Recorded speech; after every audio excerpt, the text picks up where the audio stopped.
الله عليه استدعاه المنصور العباسي. المنصور قال له أنك تبغيني الغوائل، يعني أنت جاي تخطط لإسقاط الدولة، يعني متهم بالخيانة العظمى اللي يسموها اليوم. قال لما حصل مني شيء، أنا رجل متفرغ لدراسة وعندي مهام ومشاغل أبعد من السياسة وأكبر من السلطة. قال له لا، أنا عندي شاهد. مسخوا الشاهد قدموه. المعروف أن الشاهد يحلف، لازم يقسم. فتقدم الشاهد ليحلف. الإمام المعصوم قال له لا، خليه يحلف، بس أنا أحدد له كيفية اليمين.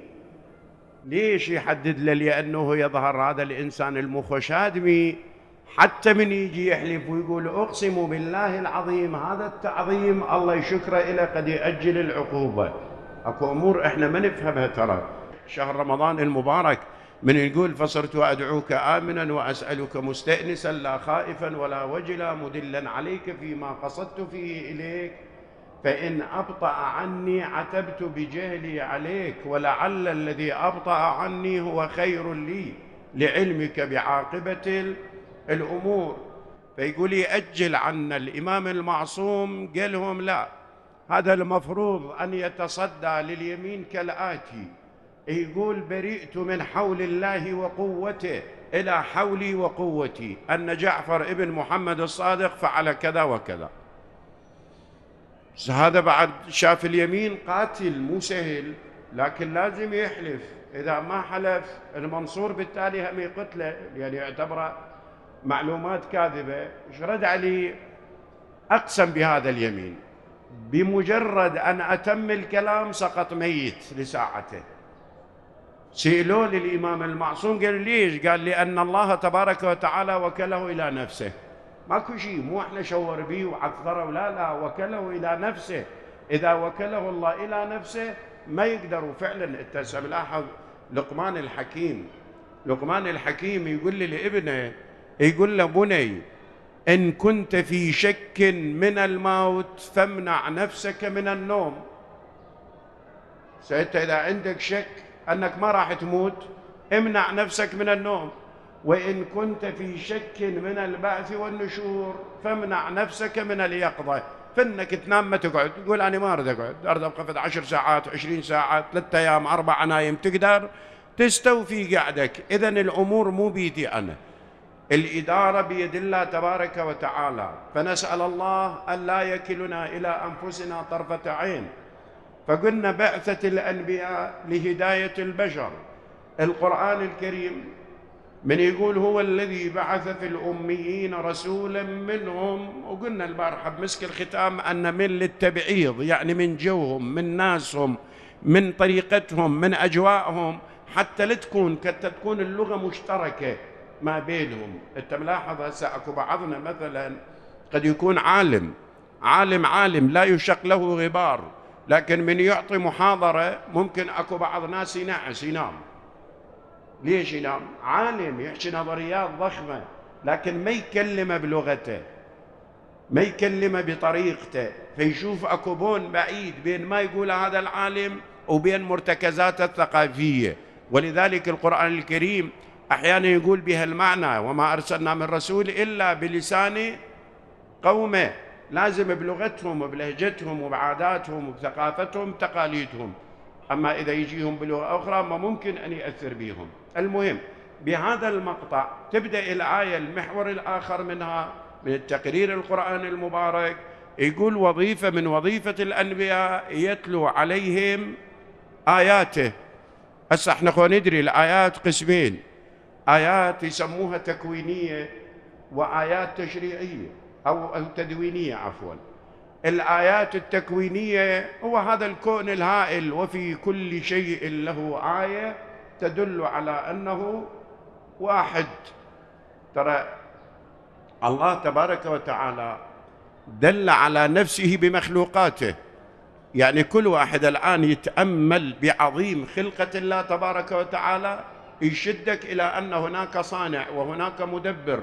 أما هذه أفكار الزندقة وأفكار الإلحاد اللي بدأت الآن تنشأ وبشكل يثير الاستغراب، وخاصة في بعض الجامعات العراقية أكو بعض الشباب الآن أكو حركات زندقة، أكو حركات إلحادية، هذه يحفظ له بعض المفردات ويذر الرماد بالعيون للجهل اللي ما عنده قابلية. مو يصيح علي بن أبي طالب سلام الله عليه: يا كميل إن القلوب أوعية وخيرها أوعاها أكثرها استيعاب.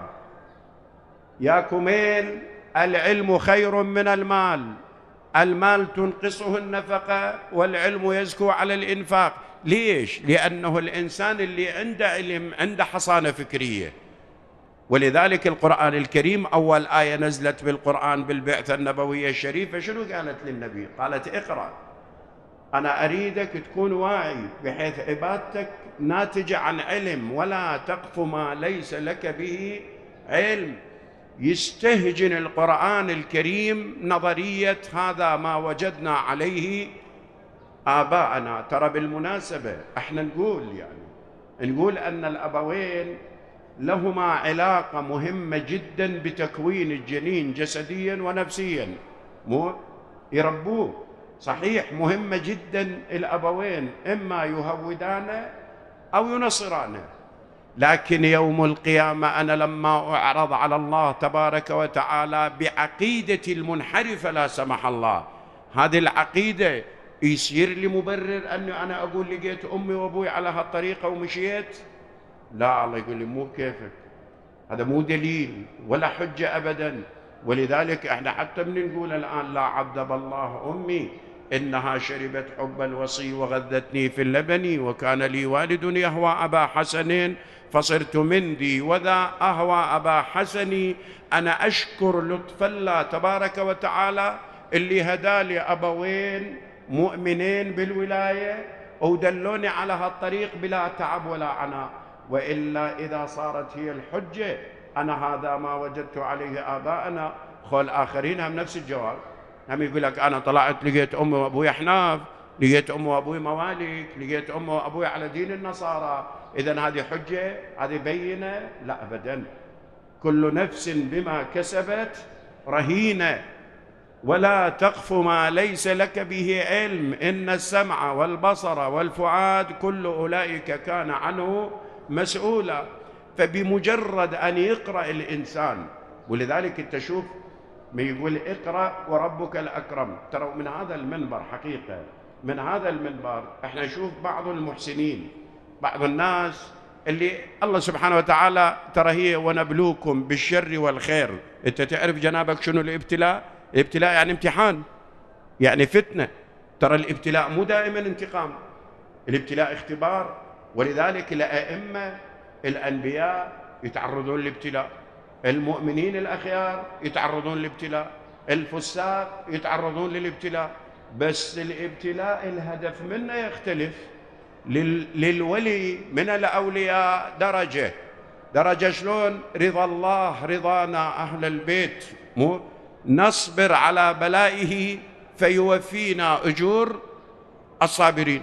ولذلك أنا متأكد هسه واحد قد يقبلها مني أو ما يقبلها، أنا عقيدتي راسخة، متأكد تماما من خلال متابعتي البسيطة المتواضعة أن عطاء الحسين يوم القيامة من الله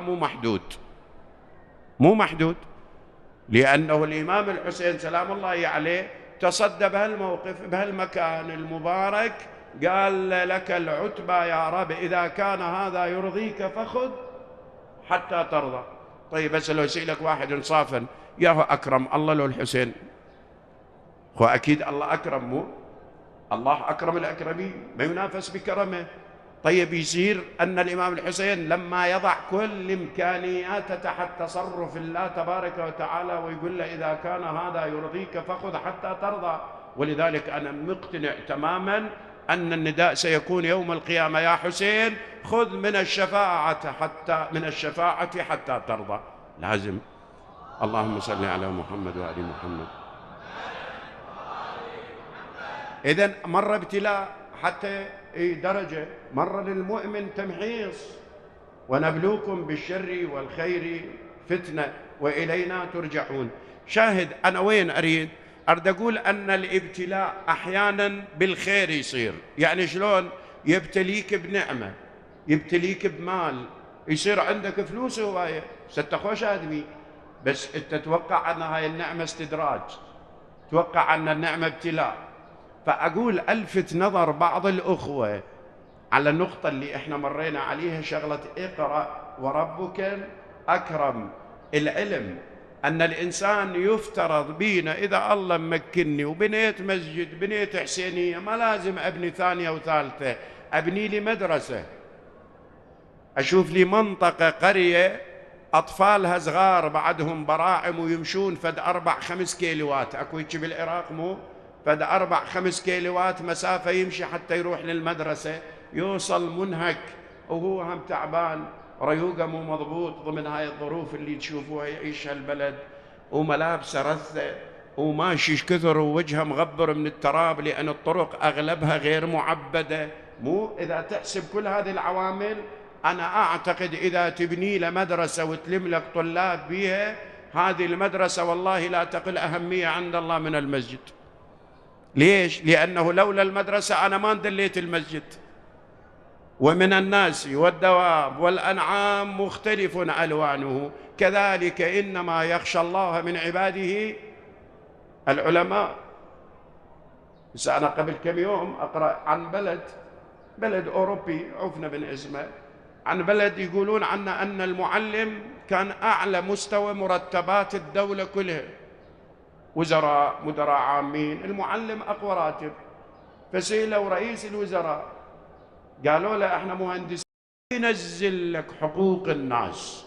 يصيح علي بن أبي طالب سلام الله عليه: الظلم 3، ظلم لا يغفر وهو الشرك بالله، وظلم متروك لا يطلب وهو ما بينك وبين الله تبارك وتعالى، وظلم مطلوب لا يترك وهو ظلم العباد لبعضهم. تعال هذول أهل العقود الوهمية وأهل الفساد الإداري، واللي ياخذ له درهم رشوة أو ياخذ له، الحسابات الأيام كلها بعمان، خو تتحول مال المافيات والحيتان العمان هاي. بس أنا هاك الفقرة أنا ناخذ هنا دفاتر ولا هناك كل التحويل بالبنوك الخارجية.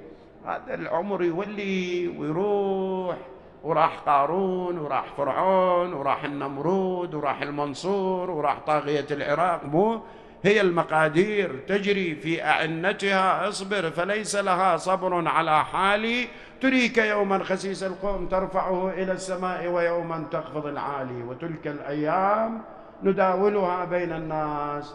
تعال إذا وقفوا قدام الله وصار الحساب عسير، شلون يخلص هذا؟ في دنا ذني ما يفيد. وذول اللي في هسه اللي يلبسون وينعنشون ويسافرون بسده، نسيبه واخوه قرايبه وابنه، عد عبالك يوم القيامه ينفعوه. فقال الضعفاء للذين استكبروا إنا لكم تبعا فهل أنتم مغنون عنا من عذاب الله من شيء؟ قالوا لو هدانا الله لهديناكم. كل من بذنبه وكل من يتحمل تبعاته. شنو عندك قابلية الله أنعم عليك عليها ضريبة لازم تدفعها، ضريبتها أن تتصدى لحاجات الناس، إذا عندك مال بالمال، إذا عندك علم بالعلم، إذا عندك جاه بالجاه، وفوق كل ذي بر بر، حتى يقتل المرء في سبيل الله. ذيك الساعة توقف كل العطاءات أمام بذل الدماء. الإمام الحسين انت تتصور، الإمام الحسين خمورة سن إجا قاتل.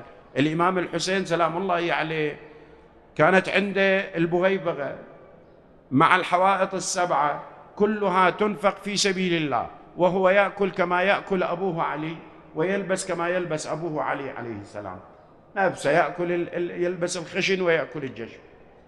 الإمام الحسين بالعلم القابليات العلمية سخرها للناس 10 سنين. مو سنة 50 الإمام الحسين تصدى لمنصب الإمامة بعد استشهاد الإمام الحسن، وإلى سنة 60 الإمام الحسين يتصدى في مسجد النبي صلى الله عليه وآله، ويميط اللثام عن كل الشبهات التي تعلق بالأمة من خلال أطروحته، وهو ابن النبي ونفس النبي وفكر النبي وعقل النبي، حسين مني وأنا من حسين.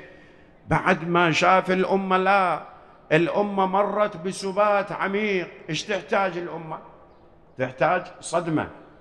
شو يسموها بالطب؟ هم يسموها يمكن بعض الحالات صدمة. صدمة شلون يعني؟ إذا عندك صداع يعطوك بارستول، عندك شوية تحسس يعطوك فد شيء من الكورتيزونات، إذا عندك التهاب يعطوك مضاد حيوي، إذا عندك سكتة قلبية شو يقولون؟ تو حبة بنادول؟ لا، تو صدمة كهربائية حتى يقعد. الأمة عاشت بسبات، فشافها الإمام الحسين تحتاج صدمة، أعطاها الصدمة، بحيث تحولت ثورة الحسين إلى رحم ولود. تلاحقت الثورات، التوابين والمختار والزيد الشهيد والحسين بن علي الخير وهلم جرة. أينما ترفع ثورة ضد الظلم والظالمين، ضد الطغيان، تشوف الإمام الحسين بيرق أمامها، الإمام الحسين تشوف عنوان لتلك الثورات. ليش؟ لأنه وصل بالحال أن يعطي للأمة هزة، يقظة ضمير. بس هذه كلف شيء، كلفت الدماء تلو الدماء. الله يرحم سيد عبد الحسين الشرع. اكو ناس هوايه يقولون ليش الحسين ترك مكه، مو بين سويعات بينه وبين الحج، ليش ما كمل الحج وطلع؟ الله يرحم سيد عبد الحسين الشرع يحاجيه بهالطريقه، يقول له يوم العاشر الحج ينحر له فدا يا حسين. الحج شو يسوي يعني؟ لو يظل بمكه ينحر له ذبيحه، مو شكل يوم النحر يوم 10، يوم العاشر الحج ينحر له فدا يا حسين، وانت 17 ضحيت غير ال71، كلهم فدا لوجه الله ومقصودك حياة الدين. ولما خلصت أصحابك ومنهم فرغت أطنابك وما تملك من أحبابك غير الطفل عبد الله وعيالك العطشانة، شفت الدين بعد يريد من عندك دول علته، رحت وخذت عبد الله وبيدك للذبح جبته، ما خليت شيء عندك، كلها طرحتها بين يدي الله تبارك وتعالى. كل القابليات المتاحة وكل الإمكانيات إلى أن تحول الأهل والأصحاب والصبية الشباب تحولوا إلى ركام، ماكو شيء. هذا شنو؟ استعداد للأمة. أعطى علم ما فاد، أعطى مال ما فاد، جمعها النخبة. بس شلون نخبة يعني؟ نخبة صادقة. واحنا هم نصير بطرانين احيانا ما نعرف قدرنا. رحم الله من عرف قدر نفسه. بعضنا من نقعد نجي يم حبيب ابن مظاهر الاسدي رضوان الله عليه سلام الله عليه، نقول له هنيالك يا حبيب. انا هوايه تزعجني هالكلمه، هنيالك يا حبيب، يعني على اساس انا لو موجود ترى انا القائد بمكانك. لا لا لا لا، رحم الله من عرف قدر نفسه. ذولا أصحاب الحسين. محمد بن الحنفية يقول كنا نعرفهم بأسمائهم قبل الواقعة، أسمائهم مسجلين، ما عندنا هيك قابلية. يقول لهم أصحابي القوم لا يطلبون غيري، وإن ظفروا بي شغلوا عن طلب سواي، فاتخذوا من الليل جملا، وليأخذ كل رجل منكم بيد رجل من أهل بيتي وأنتم في حل من بيعتي. فتوى لو مو فتوى؟ عم روحوا، ترى الناس يطلبوني أنا، مالي شغل. قالوا لسيدي أبدا. قام لزهير بن القين قال والله لو أقتل ثم أحيا ثم أقتل ويفعل بي مثل ذلك 1000 مرة على أن يدفع الله بذلك القتل عنك وعن هؤلاء الفتية لقبلت، فكيف وبها قتل واحدة؟ قال لهم طيب متوطنين تمام؟ قالوا بلى. قال اللي عنده زوجة وعنده عنده أخت خلي يردها لها عمي ترى عيالي مسبية. قام علي بن مظاهر الأسدي قام دخل على زوجته وياه، أخو حبيب، دخل زوجته وياه هنا بالطف، لقاها واقفة تدري ماكو نوم ذيك الليلة، ليلة عاشوراء وينك واحد يستقر ينام؟ لقاها بباب الخيمة واقفة متكئة على عمود الخيمة. قالها سمعتي حديث الحسين؟ قالت له سمعت همهمة بس ما عرفت شنو اللي صار. قالها الحسين يقول نسائي مسبية، واللي عنده مرة وياها خلي يعيدها لأهلها، ما اريد اروع نسائكم وعرضها للسبا حالها حال زينب، خلوا بس زينب تسبى. قالت له هسه شو تريد؟ قالها اردك حي من احياء بني اسد يوصلوك ليش؟ نطحت راسها بعمود الخيمه. قالت علي هل خنتك يوم؟ ليش؟ ما الخبر؟ قالت له لم تريد ان تذهب الى الجنه وانا اذهب الى النار؟ انت تقتل كما يقتل الحسين وانا اسبى كما تسبى زينب. أو ظلوا هذيك الليلة لهم دوي كدوي النحل، بين قارئ للقرآن ومصلي. يدخل نافع بلحظة من اللحظات على حبيب ابن مظاهر الأسدي، قال له حبيبي ايش عندك؟ قال له سيدي أنا طلعت شفت موقف الحسين سلام الله عليه، دخل على الحوراء زينب واستقبلتها زينب بالخيمة، وقالت له أبا عبد الله أصحاب الشدة قليلون، أخشى أن يخذلوك عند الوثبة واصطكاك الأسنة. صدقني مو بس ما خذلتوا الحسين إن شاء الله، ما خذلتوا. أنا شفت في اليوم من الأيام، شوفها بعيني، شفتها كنت جاي مشي إلى كربلاء وصار انفجار بطريقنا، شايفين طريق كربلاء، ناس داشة للكربلاء وناس زايرة وطالعة موجي. صدقني من صار الانفجار التف الشارع كله، رجع إلى كربلاء، حتى اللي مخلص زيارة افتر ورجع يصيح لبيك يا حسين. ما ترددت الناس ولا ضعفت ولا خافت. ووحدة شفت لقاء مرة هم أيام الزيارة حقيقة يثلج الفؤاد. واحد سألوه من أهل الديوانية أتذكر، قال له أنت وين يعني مين جاي شي؟ قال له هالقد ماشي. قال له مو هو ماشي يعني أنت المفروض قاطع مسافة أبعد إذا طالع من اليوم، كأنما يعني المدة طويلة وأنت من الديوانية. قال له لا، مو أنا طلعت مشيت مسافة بعيدة وصار انفجار وصارت بي ضحايا ورجعت جبت أولادي وإجيت حتى أسد نقص الانفجار اللي حصل، حتى لا يصير خلل بزوار الحسين. أما الجرحى من أزورهم للمستشفى حقيقة أحتقر نفسي. والله لقيت لي صبية عمرها 12-13 سنة كل أهلها راحوا، بس هي بس جراحات حتى عيونها ماكو. قلت له عظة، قالت شنو عظم الله أجري، والله لي هسه أذكرها تقول لي فدوة لتراب الحسين أني وأهلي وقرايبي. حقيقة يعني مواقف تشرف بدلوها شيعة الحسين سلام الله عليه. يقول له حبيبي، يقول له أصدقاء الشدة قليلون. قال له شو تريد؟ قال له أريد نطلع شوية الآن، هسه نروح أنا وياك ونشوف الأصحاب، نوقف بباب زينب ونطمنها شوية. طلع حبيب ابن مظاهر وقف على مرتفع من الأرض، نادى يا ليوث الصفا ويا فرسان الهيجا، خرج الأنصار والهاشميون. يتقدمهم أبو الفضل العباس رامي العمامة من رأسه وهو يقول لبيك لبيك يا حبيب، لمثل هذا اليوم ادخرني والدي. قال ارجعوا يا بني هاشم لا سهرت عيونكم، أنا قصدت بنداء الأنصار إلي أخذ أصحابه. وين راح الخيمة الحوراء زينب؟ الحسين بعد يمها. قالها زينب ترى نافع سمع كلامك وخبر حبيبه، وهذا اللي صار عندهم بسبب كلامك، كلميهم زينب. زينب يقولون عنها اتزرت بأزار أمها الزهراء، ووقفت أمامهم قالت أنسبوني من أنا، طبعا خلف الخيمة، أنسبوني من أنا، الله الله يا محين الليل بالعبادة. حبيب ابن مظاهر الأسدي يقولون عنه واضع رأسه بين ركبتيه وينادي آه لوجدك يا زينب يوم تحملين على بعير ضالع.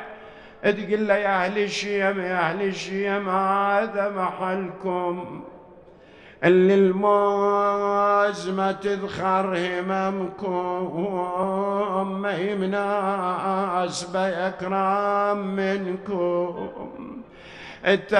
التخلون بالشدة حرامكم. صوت الليل مسموع، وصل الصوت لأبي الفضل العباس. هاي زينب تحكي بالليل، من الذي أزعج زينب؟ من أرق عينها؟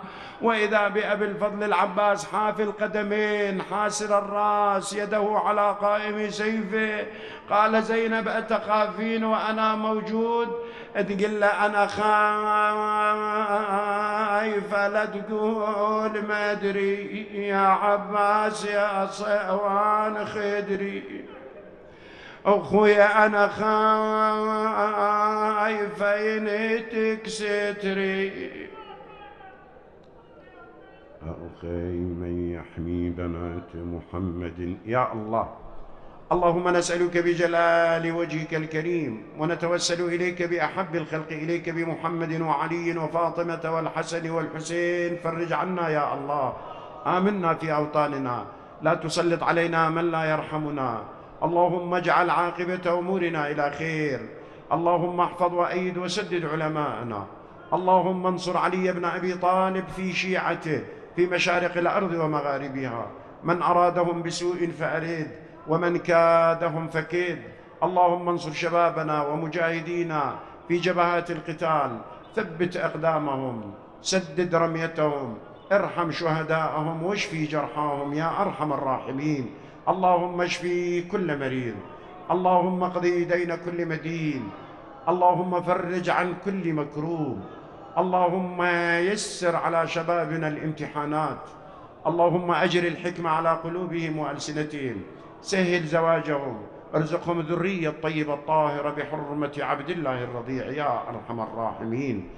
المؤسسون لهذا المأتم تقبل اللهم عملهم بأحسن قبولك، وإلى أماتهم مع أمات الحاضرين والمسلمين بلغ اللهم الجميع ثواب الفاتحة مع ثواب الصلاة على محمد وآل محمد. ينزل لك حقوق الناس، يصيح علي بن أبي طالب سلام الله عليه: الظلم ثلاث، ظلم لا يغفر وهو الشرك بالله، وظلم متروك لا يطلب وهو ما بينك وبين الله تبارك وتعالى، وظلم مطلوب لا يترك وهو ظلم العباد لبعضهم. تعال هذول أهل العقود الوهمية وأهل الفساد الإداري، واللي ياخذ له درهم رشوة أو ياخذ له، الحسابات الأيام كلها بعمان، خو تتحول مال المافيات والحيتان العمان هاي. بس أنا هاك الفقرة أنا ناخذ هنا دفاتر، ولا هناك كل التحويل بالبنوك الخارجية. هذا العمر يولي ويروح، وراح قارون وراح فرعون وراح النمرود وراح المنصور وراح طاغية العراق. مو هي المقادير تجري في أعنتها، اصبر فليس لها صبر على حالي، تريك يوما خسيس القوم ترفعه إلى السماء ويوما تخفض العالي، وتلك الأيام نداولها بين الناس. تعال إذا وقفوا قدام الله وصار الحساب عسير، شلون يخلص هذا؟ في دنا ذني ما يفيد. وذول اللي في هسه اللي يلبسون وينعنشون ويسافرون بسده، نسيبه واخوه قرايبه وابنه، عد عبالك يوم القيامه ينفعوه. قال الضعفاء للذين استكبروا إنا لكم تبعا فهل أنتم مغنون عنا من عذاب الله من شيء؟ قالوا لو هدانا الله لهديناكم. كل من بذنبه وكل من يتحمل تبعاته. شنو عندك قابلية الله أنعم عليك عليها ضريبة لازم تدفعها، ضريبتها أن تتصدى لحاجات الناس، إذا عندك مال بالمال، إذا عندك علم بالعلم، إذا عندك جاه بالجاه، وفوق كل ذي بر بر، حتى يقتل المرء في سبيل الله. هذيك الساعة توقف كل العطاءات أمام بذل الدماء. الإمام الحسين انت ايش تتصور؟ الإمام الحسين خمو رأسا اجى قاتل.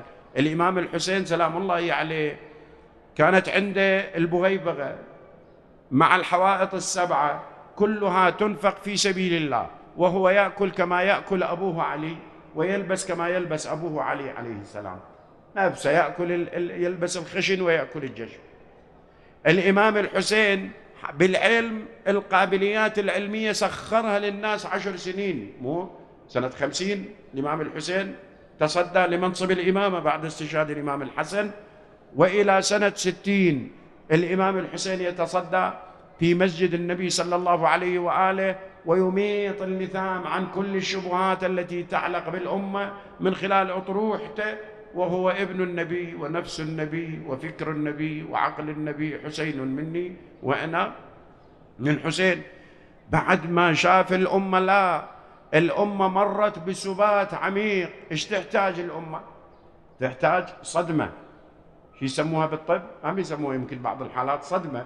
صدمة شلون يعني؟ إذا عندك صداع يعطوك بارستول، عندك شوية تحسس يعطوك فد شيء من الكورتيزونات، إذا عندك التهاب يعطوك مضاد حيوي، إذا عندك سكتة قلبية شو يقولون؟ طو حبة بنادول؟ لا، طو صدمة كهربائية حتى يقعد. الأمة عاشت بسبات، فشافها الإمام الحسين تحتاج صدمة، أعطاها الصدمة، بحيث تحولت ثورة الحسين إلى رحم ولود. تلاحقت الثورات، التوابين والمختار والزيد الشهيد والحسين بن علي الخير وهلم جرى. أينما ترفع ثورة ضد الظلم والظالمين، ضد الطغيان، تشوف الإمام الحسين بيرق أمامها. الإمام الحسين تشوف عنوان لتلك الثورات. ليش؟ لأنه وصل بالحال أن يعطي للأمة هزة يقظة ضمير. بس هذه كلفة شيء، كلفت الدماء تلو الدماء. الله يرحم سيد عبد الحسين الشرع. اكو ناس هوايه يقولون ليش الحسين ترك مكه؟ مو بين سويعات بينه وبين الحج، ليش ما كمل الحج وطلع؟ الله يرحم سيد عبد الحسين الشرع يحاجيه بهالطريقه، يقول له يوم العاشر الحج ينحر له فدا يا حسين. الحج شو يسوي يعني؟ لو يظل بمكة ينحر له ذبيحة، مو شكل يوم النحر يوم 10. يوم العاشر الحج ينحر له فدا يا حسين، وانت 17 ضحيت غير ال71، كلهم فدا لوجه الله ومقصودك حياة الدين. ولما خلصت أصحابك ومنهم فرغت أطنابك وما تملك من أحبابك غير الطفل عبد الله وعيالك العطشانة، شفت الدين بعد يريد من عندك دول علته، رحت وخذت عبد الله وبيدك للذبح جبته، ما خليت شيء عندك، كلها طرحتها بين يدي الله تبارك وتعالى. كل القابليات المتاحة وكل الإمكانيات إلى أن تحول الأهل والأصحاب والصبية الشباب تحولوا إلى ركام، ماكو شيء. هذا شنو؟ استعداد للأمة. أعطى علم ما فاد، أعطى مال ما فاد، جمعها النخبة. بس شلون نخبة يعني؟ نخبة صادقة. واحنا هم نصير بطرانين أحيانا ما نعرف قدرنا. رحم الله من عرف قدر نفسه. بعضنا من نقعد نجي يا حبيب ابن مظاهر الأسدي رضوان الله عليه سلام الله عليه، نقول له هنيالك يا حبيب. أنا هو تزعجني هالكلمة، هنيالك يا حبيب، يعني على أساس أنا لو موجود ترى أنا القائد بمكانك. لا لا لا لا، رحم الله من عرف قدر نفسه. ذولا أصحاب الحسين. محمد بن الحنفية يقول كنا نعرفهم بأسمائهم قبل الواقعة، أسمائهم مسجلين، ما عندنا هيك قابلية. يقول لهم أصحابي القوم لا يطلبون غيري، وإن ظفروا بي شغلوا عن طلب سواي، فاتخذوا من الليل جملا، وليأخذ كل رجل منكم بيد رجل من أهل بيتي وأنتم في حل من بيعتي. فتوى لو مو فتوى؟ عم روحوا، ترى الناس يطلبوني أنا مالي شغل. قالوا لسيدي أبدا. قام لزهير بن القين قال والله لو أقتل ثم أحيا ثم أقتل ويفعل بي مثل ذلك 1000 مرة على أن يدفع الله بذلك القتل عنك وعن هؤلاء الفتية لقبلت، فكيف وبها قتل واحدة؟ قال لهم طيب متوطنين تمام؟ قالوا بلى. قال اللي عنده زوجة وعنده عنده أخت خلي يردها لها. عمي ترى عيالي مسبية.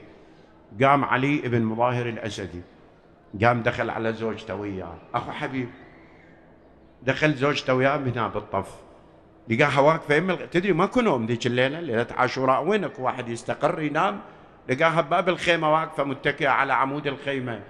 قالها سمعتي حديث الحسين؟ قالت له سمعت همهمة بس ما عرفت شنو اللي صار.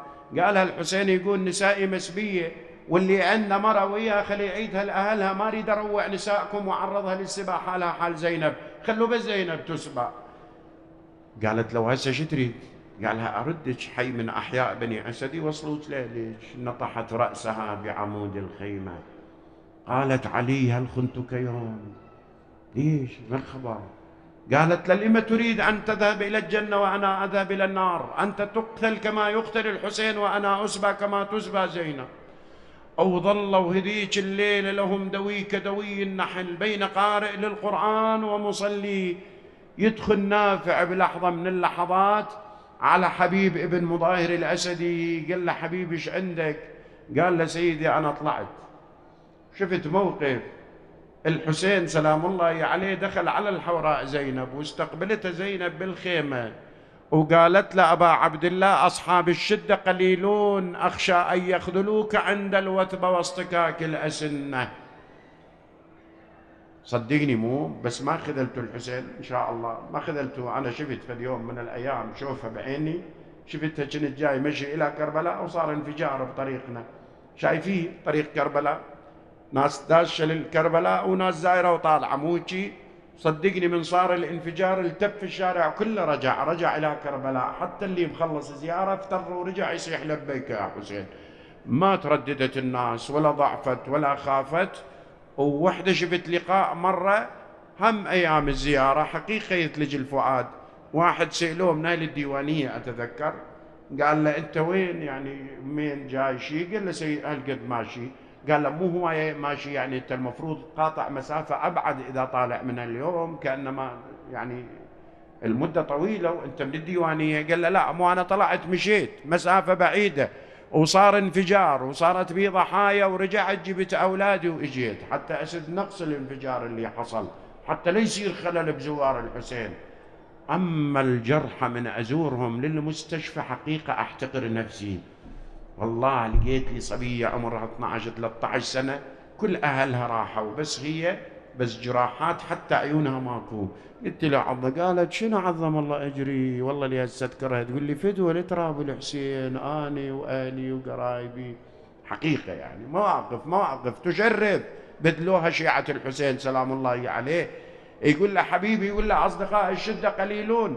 قال له شو تريد؟ قال له أريد نطلع شوية الآن، هسه نروح أنا وياك ونشوف الأصحاب، نوقف بباب زينب ونطمنها شوية.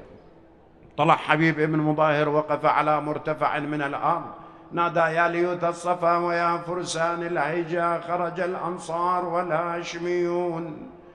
يتقدمهم أبو الفضل العباس رامي العمامة من رأسه وهو يقول لبيك لبيك يا حبيب، لمثل هذا اليوم ادخرني والدي. قال ارجعوا يا بني هاشم، لا سهرت عيونكم، أنا قصدت بنداء الأنصار.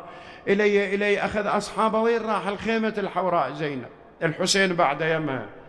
قالها زينب ترى نافع سمع كلامك وخبر حبيبه، وهذا اللي صار عندهم بسبب كلامك، كلميهم زينب. زينب يقولون عنها اتزرت بأزار أمها الزهراء، ووقفت أمامهم قالت أنسبوني من أنا، طبعا خلف الخيمة، أنسبوني من أنا، الله الله يا محيين الليل بالعبادة. حبيب ابن مظاهر الأسدي يقولون عنه واضع رأسه بين ركبتيه وينادي لوجدك يا زينب يوم تحملين على بعير ضالع.